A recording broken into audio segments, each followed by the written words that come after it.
조선 최고의 학자 정약용이라는 사람이 있었습니다. 이 정약용은 유배지였던 전라도 강진에 있었을 때 황상이라는 15살 되는 소년을 만나는 일이 있었습니다. 그래서 정약용은 이 소년 황상을 잘 덕으로 또 충심으로 또 가르치려고 했었으나 황상은 이 자신의 미천한 신분과 또 둔한 머리를 얘기하면서 또 걱정하면서 배움을 망설였다고 합니다. 그러나 정약용은 그런 황상에게 오히려 이렇게 얘기합니다. 그런 것이 오히려 복이다. 그런 점이 오히려 공부하는 자에게는 복이다. 공부해라. 그리고 부지런하고 부지런하며 또 부지런해라 라는 그런 가르침을 주었다고 합니다. 결국에 황상은 배움에 대해서 굉장히 열심을 다했고요. 또 정약용이 이제 유배 기간이 끝나서 남양주로 돌아갔을 때도 황상은 스승과의 약속을 끝까지 지키면서 평생 학문에 정진했다고 합니다. 그렇게 황상은 역사의 길이 남는 당대의 최고의 문장가가 되지요. 이렇게 만남이란 한 사람의 인생을 바꿔놓을 정도로 굉장히 큰 역할을 하는 것입니다. 2026년 1월이 시작된 지도 어느덧 벌써 절반이 훌쩍 지나가 버렸습니다. 정말 어찌나 시간이 이렇게 빨리 지나가는지요. 이제 1월을 훨씬 지나서 이제 2월을 준비하는 문턱에 와 있지 않나라는 생각이 드는데요. 특별히 1월 6일부터 또 시작된 주현절을 우리는 보내고 있습니다. 그렇다면 주현절이 무엇인지 우리는 먼저 알 필요가 있는데요. 주현절은 무엇입니까? 주현절은 왕으로 우리에게 오신 예수님께서 무력이 아닌, 힘이 아닌, 공포가 아닌 사랑으로 우리를 다스리신다는 것이, 그것이 주현절이 지니고 있는 신앙 고백입니다. 서방교회 전통에서 주현절은 동방 박사가 예수님을 찾아온 것을 기념하는 절기입니다. 동방 박사들은 아기 예수님에게 왕을 위한 황금과 제사장을 위한 유향과 죽어가는 사람들을 위한 모략을 선물로 바쳤었죠. 그것의 의미는 아기 예수님이 진정한 왕이시고 또 완전한 제사장이시고 또한 최고의 구원자이시다라는 것을 예시한 것입니다. 서방 교회에서는 이 전승을 받들어서 진정한 왕, 또 완전한 제사장, 최고의 구원자이신 예수님이 이 땅에 출현하신 것을 기념하는 절기로 주현절을 교회력에 포함시키게 되었습니다. 그런가 하면 동반교회 전통에서 주현절은 주님이 세례를 받으신 것을 기념하는 절기입니다. 즉 그리스도의 공생애가 시작되기 이전 요한에게 세례를 받으심으로써 이 세상에 처음으로 당신의 모습을 나타내신 것을 경축하는 절기로서 주현절을 지킨 것입니다. 그래서 네덜란드의 저명한 기독교 영성가인 헨리 나우엔이라는 사람은 이 주현절을 사랑과 마주치는 계절이다라고 고백하기도 했었습니다. 하나님은 오래전 예수님께서 탄생하셨을 때 그러셨듯이 오늘도 늙고 병들고 또 제 몸을 가눌 수 없어서 누군가에게 의지해야 하는 사람들이 있는 모든 곳에 당신의 아들을 계시하셨다라는 사실입니다. 그래서 헨리 나우엔은 또한 이런 이야기를 합니다. 우리가 태어나기 전부터 사랑받았고 죽은 후에도 사랑받으리라는 것을 진심으로 믿을 때에만 우리는 자신의 약함을 하나님 현현의 처소로 삼을 수 있다라고 말했습니다. 그러니까 우리가, 저와 여러분이 이 예수님의 사랑을 진심으로 믿을 때 우리의 몸은 하나님의 처소가 된다는 사실입니다. 할렐루야. 그래서 결국 그 사랑이 동기가 됩니다. 그 사랑이 동기가 되어서 예수님이 자신을 세상에 나타내신 장소가 어디였습니까? 허름하고 냄새나는 마구간이었고요. 또 죄인들이 회개하고 세례받았던 요단 강이었습니다. 그래서 오늘 본문 마태복음을 보시게 되시면 분명히 복음서는 세례 요한에게 세례를 받으러 직접 어디로 들어가셨다고 합니까? 물속으로 또 들어가셨다라고 전하고 있는데요. 예수님이 낮은 곳으로 내려가는 길을 택하셨다라는 것을 우리에게 오늘 보여주고 계십니다. 그것도 한 번만 택하신 것이 아니라 여러 번 반복해서 택하십니다. 이렇게 중요한 고비 때마다 예수님은 의식적으로 낮은 길을 스스로 택하셨다라는 그런 사실입니다. 사랑하는 여러분, 오늘 복음서가 우리에게 주는 가르침 가운데 우리는 깨달음이 있어야 하겠습니까? 어떤 깨달음입니까? 우리의 모습은 어떠한지, 그리고 낮은 자리에 서 있으신지, 종의 자리에 우리가 서 있는지, 섬기는 자리에 서 있으신지 우리는 생각해 볼 필요가 있다라는 사실입니다. 예수님의 낮아짐을 오늘 우리는 본문을 통해서 보고 있습니다. 예수님의 낮아짐을 보고 우리도 낮은 길을 택해야 한다라는 것을 알 수가 있습니다. 그렇다면 예수님의 탄생 시기는 어떤 모습이었습니까?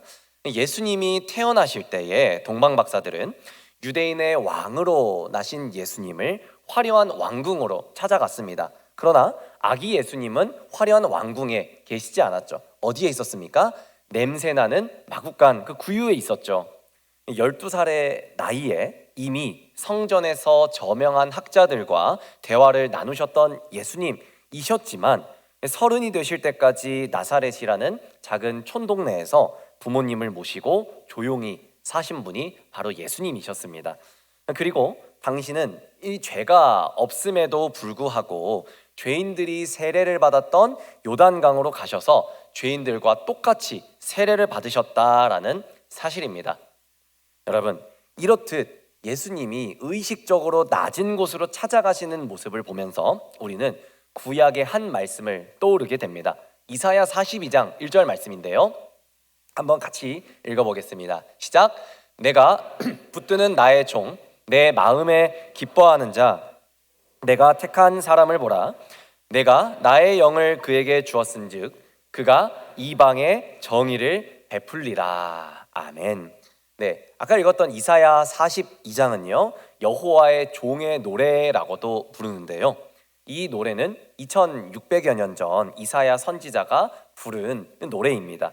이 본문에서 종이 등장하는데요, 이 본문에서 말하는 종은 이상적인 통치자로서 메시아를 가리킨다라고 우리가 볼 수가 있습니다. 이새의 줄기에서 돋아난 싹, 즉 그리스도 위에 여호와의 영이 강림하시겠다라는 말씀을 통해 우리는 이사야 선지자가 노래한 이 종이 다윗의 후손으로 오실 그리스도다라는 사실을 알 수가 있습니다. 그런데 이 말씀을 통해서 이사야 선지자가 전해주는 그분의 성품이 굉장히 인상적입니다. 어떤 인상입니까? 이사야가 전해주는 그분의 성품은 매우 온유하고 또 따뜻한 성격, 또 따뜻한 인격을 지닌 분인 것 같습니다. 아마 이사야는 이 예언을 말씀하면서 당시 바벨론 제국을 멸망시키고 페르시아 제국을 건설했던 고레스 왕을 생각했을 것입니다. 그들은 온 산천이 울리도록 고함을 지르면서 주변의 한 국가 한 국가, 한 나라 한 나라들을 정복해가고 있었습니다. 그러나 이사야 42장 2절 말씀을 보면 이사야가 예언하고 있는 장차 오실 그분은 소리를 지르거나 또 목소리를 높이지 않는다라고 말씀하셨습니다. 또 뭐라고 하셨습니까? 그는 상한 갈대를 꺾지 않으시며 꺼져가는 등불을 끄지 않으시며 진리로 공의를 베푸실 것이다 라고 말씀하고 있습니다. 그래서 훗날 예수님은 수고하고 무거운 짐진 자들을 초청하실 때 마태복음 11장에서 당신의 성품을 이렇게 소개합니다. 나는 마음이 온유하고 겸손하니 나의 뭐를 메고요? 나의 멍에를 메고 내게 배우라 라고 말씀하고 있습니다. 여러분, 오늘 주신 복음서에서 우리는 장성하신 이후 처음 세상의 모습을 드러내신 온유하신 주님의 모습을 보게 됩니다. 오늘 본문인 마태복음 3장 13절과 14절의 말씀을 우리 같이 한번 읽어보도록 하겠습니다. 시작. 이때에 예수께서 갈릴리로부터 요단강에 이르러 요한에게 세례를 받으려 하시니 요한이 말려 이르되 내가 당신에게서 세례를 받아야 할 터인데 당신이 내게로 오시나이까. 아멘. 이 동방 박사들이 처음 아기 예수님을 뵌 이후로 이미 30년이라는 세월이 흘렀습니다. 마침내 세상의 모습을 드러낸 30살 예수님께서는 놀랍게도 죄인들의 틈에 나란히 줄 서서 계셨습니다. 그분은 만왕의 왕으로서 권세 있는 메시아요, 또 하나님의 아들로서 요란하게 나타나지 않으셨습니다. 여러분, 교회도 또 마찬가지지 않습니까? 빈 술에는 요란하지만 가득 찬 술에는 요란하지 않습니다. 바라옵기는, 또 선포하기는 우리 사랑하는 제일영광교회가 이렇게 가득 차 있는 우리 부흥의 불길이 되는 우리 교회가 될 줄 믿습니다. 그래서 예수님도 당신을 나타내기 위해서 소리를 지르거나 목소리를 높이지 않았습니다.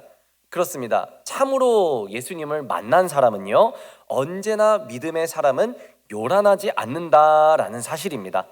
여러분, 요란하다라는 의미가 무엇입니까?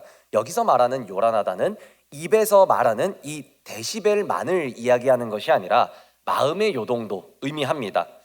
여러분, 예를 들어서 내가 맛있는 음식을 먹을 때 이건 맛없을 거야 라고 의심하거나 불신하면서 먹는다면 여러분, 그 음식의 맛을 100% 느낄 수 있겠습니까? 100% 느낄 수가 없죠. 하나님을 믿음에 있어서 참으로 그분을 만난 사람은 의심하지 않는 사람입니다. 그리고 그분이 주시는 모든 삶의 여정에 감사하며 순종할 수 있다라는 사실입니다. 그래서 초라하기 짝이 없으신 구유에서 태어난 그분은 압제자의 칼날을 피해 애굽으로까지 피신하셨습니다. 그리고 천대받은 땅 나사렛에서 어린 시절을 보내시며 자랐지만 지금도 죄인들 틈에 끼어서 말없이 회개의 세례를 기다렸습니다. 그분은 공생애를 시작하는 첫 자리부터 상한 갈대의 모습으로 그 상한 갈대 사이에 계셨고, 또한 꺼져가는 등불 사이 그 모습으로, 꺼져가는 등불의 모습으로 그들 사이에 분명히 계셨다라는 사실입니다. 세례가 필요 없으신 하나님의 아들이 자청에서 세례를 받으러 오신 것에 대해서 요한은 적잖이 당황한 것 같아 보이는 눈치였습니다. 이 오늘 본문 14절 말씀에 보시면 요한이 세례를 받으시려는 주님을 말렸다라고 이야기하고 있는데요, 우리는 이 요한의 이 놀라워하는 모습과 주님을 말리려는 그 행동에 공감할 수 있습니다. 그렇지 않습니까? 우리도 만약에 세례 요한이었다면 그렇게 세례를 받으러 내려오시는 예수님이 감히 사람이 그렇게 줄 수 있겠는가라는 마음이 들지 않았겠습니까? 그래서 얼마나 또 긴장하고 또 얼마나 또는 두려운 마음을 가지고 있었겠습니까?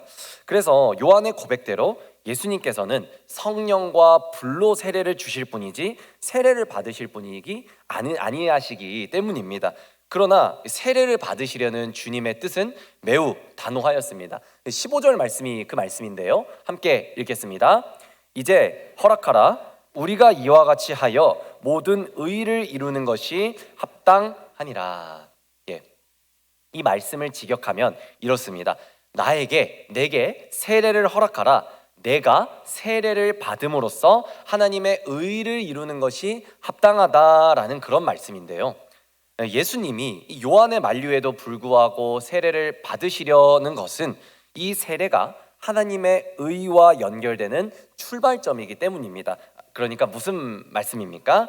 이 의는 하나님이 우리에게 주시는 생명이다라는 말씀입니다.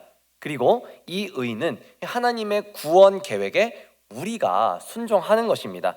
그래서 예수님께서는 이 말씀을 통해서 모든 의를 이루는 것이 합당하다라고 분명히 말씀하고 계시는 거죠. 이처럼 예수님은 낮아짐을 통해서 하나님과의 연결점을 삼으셨다라고 우리가 정리할 수 있겠습니다.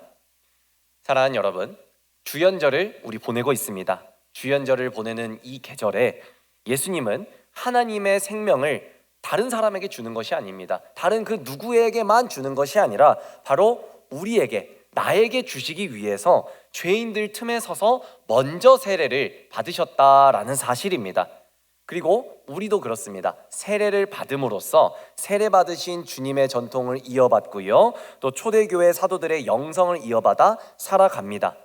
사실 처음 신앙생활을 시작한 성도가 이 물과 성령으로 세례를 받음으로써 하나님의 자녀가 되고 그리스도의 지체가 된다라는 사실은 이 그리스도의 죽음과 부활만큼이나 깊은 내적인 신비가 있습니다.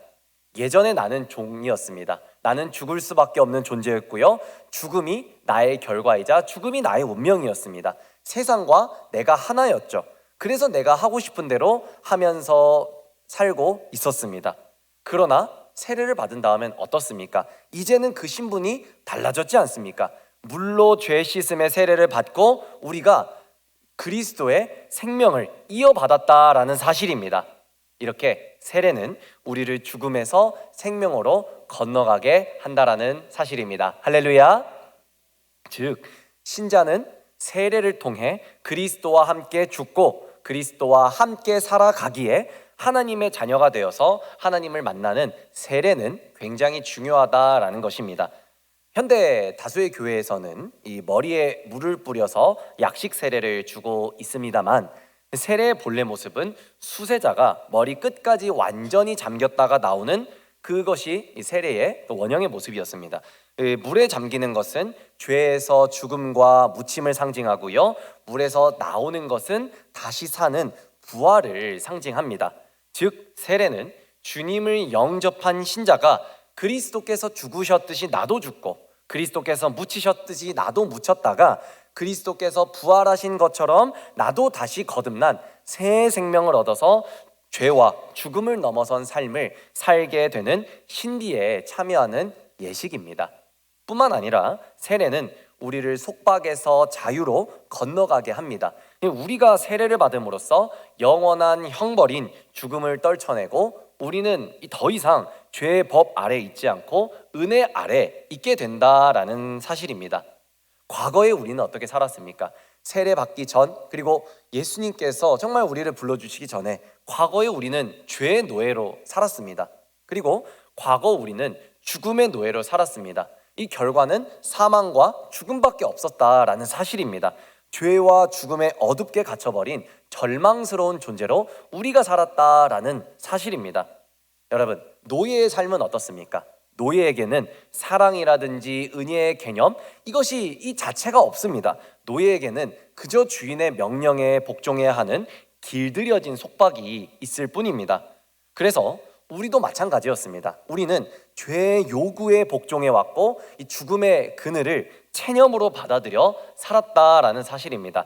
살았으나 살아 있었으나 죽음을 향해 달려가는 비참한 존재, 그 존재가 바로 과거의 우리였다라는 사실이죠. 조선의 중기 학자 중에 서기라는 어떤 사람이 있었습니다. 그는 본래 심충겸이라는 대감집의 노비였는데요, 어려서부터 어찌나 글읽기를 좋아했던지 일찍이 제자 백가와 선하게 능통했다라고 합니다. 그래서 대장 심충겸은 그를 종, 노예라고 생각하기보다는 제자로 대해주었고 벗으로, 친구로 대해주었다라고 합니다. 그런데 그의 어머니는 그가 소학으로 책을 올려잡으면서부터 불안한 기색을 감추지 못하다가 때로는 이렇게 얘기합니다. 종이 문자는 배워서 무엇에 쓸 거냐, 사람이면 너가 종이면 종답게 그 제 분석껏 살아야 된다라며 매를 들기 일쑤였다고 합니다. 그러던 어느 날 심충겸은 그를 불러서 이 종문서를 내주었다고 합니다. 여러분, 종문서를 내줬다라는 것은 어떤 의미죠? 종에서 면제를 시켜줬다라는 거죠. 그는 노비 문서를 받아들고 손끝이 파르르 떨리고 또 가슴이 쿵쾅쿵쾅 뜁니다. 그래서 그는 종문서를 들고 이미 무덤에 묻힌 어머니에게 찾아갑니다. 그래서 종문서를 펼쳐들고 어머니, 이것이 무엇인지 아십니까? 라며 눈물을 흘리며 기뻐합니다.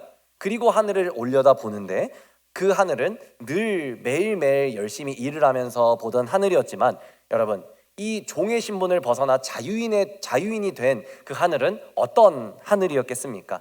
전혀 다른 하늘이었지 않겠습니까? 여러분, 과거 우리도 그렇습니다. 우리는 죄의 종이었습니다. 그리고 죽음의 종이었습니다. 그래서 절망스러운 존재로 우리가 살았었습니다. 종에게 은혜란 개념은 아예 없죠. 그저 길들여진 속박이 있을 뿐이다 라고 말씀을 드렸습니다. 우리는 그렇게 죄에게 복종해 왔고 죄에 그 길들여진 채로 죄의 종로를 타며 살아왔었습니다.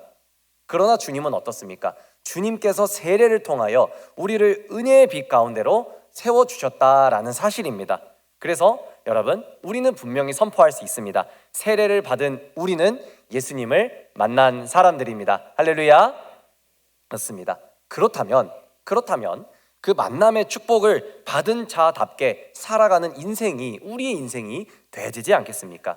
그리고 세례를 통한 그 사랑이 나를 살게 했다라는 것을 우리가 인생을 살아가면서 분명히 잊지 않아야 되는 그 은혜가 저와 여러분에게 있어야 된다라는 사실입니다. 그래서 마태는 예수님이 세례 받으신 이후에 일어난 놀라운 현상을 우리에게 소개해주고 있는데요, 오늘 본문 16절과 17절의 말씀을 함께 읽어보도록 하겠습니다.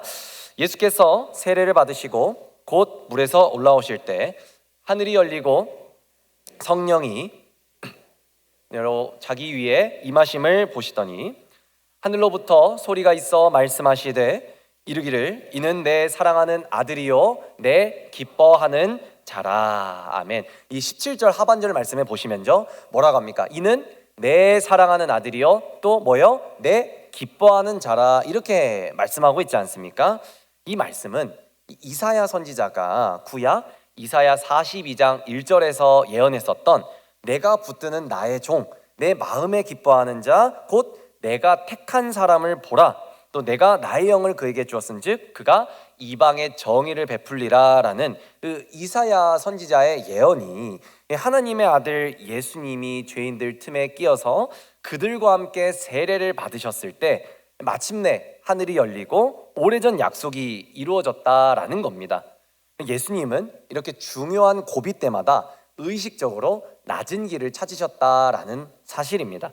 태어나실 때도 어디에 태어나셨습니까? 냄새나는 마구간에서 태어나셨고요, 압제자의 칼날을 피해 애굽에까지 피신하셨고요, 또 천대받은 땅 나사렛에서 어린 시절을 보내셨으며 죄인들 틈에 말없이 끼어 세례를 받으셨던 주님이었습니다.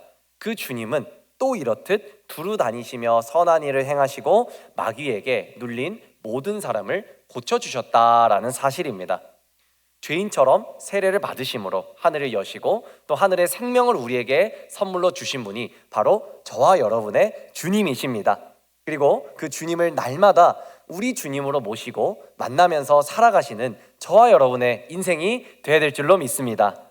그래서 하나님은 이런 예수님을 아까 뭐라고 말씀하셨습니까? 이는 내 사랑하는 아들이요 내 기뻐하는 자라 말씀하지 않으셨습니까? 사랑하는 성도 여러분, 말씀을 맺겠습니다.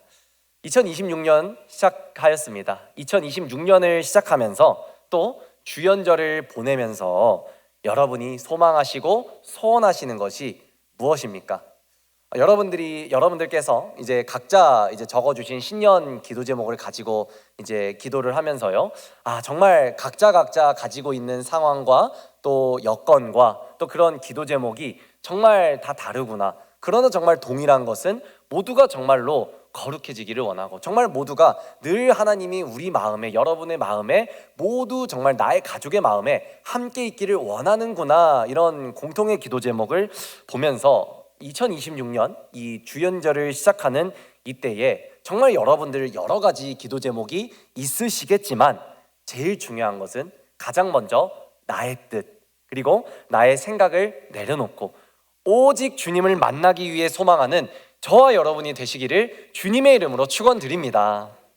오늘 마태복음 3장 말씀에서 예수님이 세례 요한을 만나기 위해 낮은 곳으로 내려왔던 그 사건은요, 결국 인류의 역사를 바꾼 최고의 만남 그 사건이었습니다. 그렇게 저와 여러분, 우리 모두도 주님을 만나서 주님이 주인 되시는 우리 신앙의 기본기를 가지시기를 함께 기도하기를 주님의 이름으로 축원드립니다. 여러분, 어떻게 주님을 만날 수 있겠습니까? 어떻게 내가 주님을 만날 수 있을까요? 그것은 내가 주인 삼을 것을 내려놓는 것입니다. 우리 한번 가슴에 손을 얹고 함께 따라해 볼까요? 내가 주인 삼은 것을 내려놓을 때 주님을 만날 수 있습니다. 할렐루야. 아멘. 아멘. 그렇습니다. 정말 여러분들을 가슴으로 고백했던 것처럼 올 한 해도 예수님께서 우리에게 보여주신 것처럼 정말 낮은 곳으로, 정말 겸손한 사람이 되어서 가장 낮은 자리에서, 가장 섬기는 자리에서 올 한 해도 출발할 수 있는 저와 여러분 되시기를 주님의 이름으로 축원드립니다.